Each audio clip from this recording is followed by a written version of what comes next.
Di daerah Banten ada seorang pejuang wanita yang bernama Nyi Wangi. Wajahnya cantik dan rupawan. Nyi Wangi mempunyai rambut panjang yang mana rambut panjangnya itu adalah sumber kekuatannya.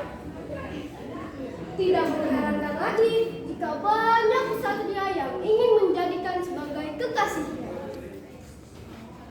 Sultan Maulana Hasanuddin yang memimpin kekuasaan Banten menugaskan Nyi Wangi untuk mengamankan wilayah Banten.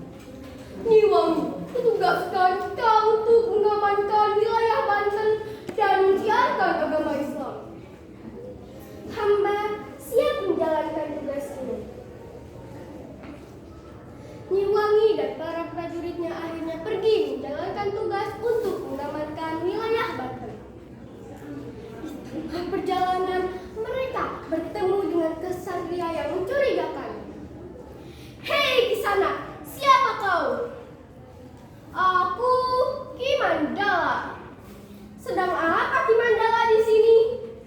Aku sedang berjalan-jalan melihat keindahan sekitar. Tidak mungkin kau hanya berjalan-jalan di sini. Siap. Perkelahian pun terjadi. Namun tidak ada yang kalah dari mereka. Mereka pun akhirnya mengakhiri perkelahian tersebut. Dan ksatria itu pun setelah melanjutkan perjalanan kembali, Nyi Wangi dan para prajuritnya bertemu dengan sekelompok Hindu. Baru saja ingin bertanya, mereka sudah menyerangnya. Siap. Perkelahian pun terjadi. Banyak korban berjatuhan. Namun akhirnya membuahkan hasil. Sehingga Hindu di Banten diislamkan oleh Sultan Maulana Hasanuddin. Peperangan telah usai. Akhirnya Nyi Wangi memutuskan untuk mencari pendamping hidupnya. Ia pun mengadakan sayembara.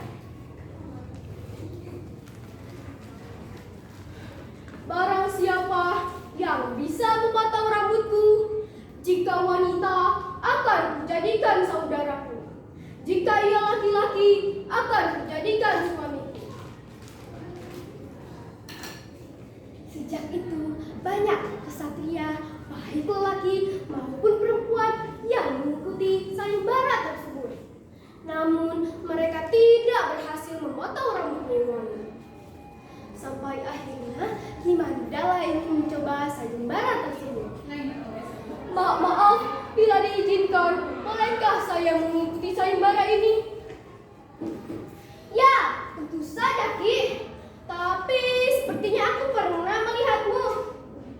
Entah di mana ya? Sudahlah, lupakan saja. Setelah mencoba beberapa kali, Ki Mandala tetap tidak menyerah. Ia masih punya akal untuk memotong rambut Nyi Wangi. Ternyata rambut Nyi Wangi berhasil dipotong oleh senjata Ki Mandala yang bernama Al-Madan, yaitu sebuah senjata yang bentuknya seperti golok. Hanya engkau yang bisa memotong rambutku, maka aku akan tepati janjiku.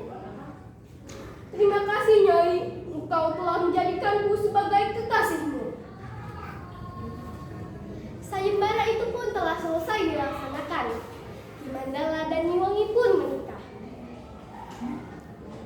Beberapa hari kemudian, Ki Mandala dan Nyi Wangi mendengar bahwa Belanda menyerang Banten. Masyarakat ketakutan sehingga mengungsi ke kampung yang aman. Nyi Wangi berbicara kepada penjajah dengan lantang. Jika kalian menghentikan langkahku untuk berhenti mengajarkan agama Islam, potonglah rambutku. Jika kalian berhasil, maka aku akan berhenti. Tapi jika tidak, silakan kalian angkat kaki dari sini. Penjajah itu pun segera mengambil senjata untuk memotong rambutnya. Namun mereka tidak berhasil memotong rambut Nyi Wangi. Lebih baik kalian pergi saja dari sini. senjata kalian itu tidak akan bisa memotong rambutku. Hei Nyiwangi, saat ini kami akan muncul, tapi tunggu pembalasanku. Hari pun berganti minggu. Belanda mengadu domba antara kesatria sehingga akhirnya mereka melawan dan bertarung dengan Ki Mandala. Kesatria berhasil dikalahkan. Ki Mandala langsung menemui penjajah. Hei penjajah, untuk apa kamu mengadu domba kami? Pertama, tahu apa kau tentang adu domba? Kau hanya tahu wanita cantik yang sekarang menjadi istrimu. Bicara apa kau ini? Kami hanya ingin menyebarkan agama Islam dan ingin menyingkirkan sampah seperti kau. Perkelahian pun terjadi. Tanpa disadari, tubuh Ki Mandala tertusuk senjata yang sangat tangguh, sehingga darah bercucuran di mana-mana.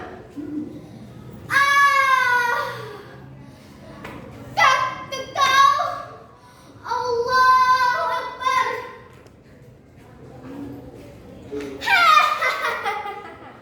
Ternyata ia cukup mudah untuk dikalahkan. Melihat kejadian itu, prajurit Ki Mandala menceritakan kepada Nyiwangi bahwa Ki Mandala telah terbunuh di tangan penjajah. Sampurasun, Nyiwangi, buka pintu Nyi. Rampes, ada apa kalian berdiri di depan rumahku? Itu Nyi, Ki Mandala Nyi terbunuh oleh Belanda Nyi. Apa? Siapa yang membunuh suamiku? Aku tidak akan tinggal diam. Nyiwangi dan para pasukannya pun menyerang penjajah, dan penjajah berhasil dikalahkan dengan kekuatan rambutnya yang tak tertandingi oleh siapapun. Nyiwangi berlari menghampiri jasad suaminya. Setelah menemukan jasadnya, Nyiwangi memangku sambil menangis.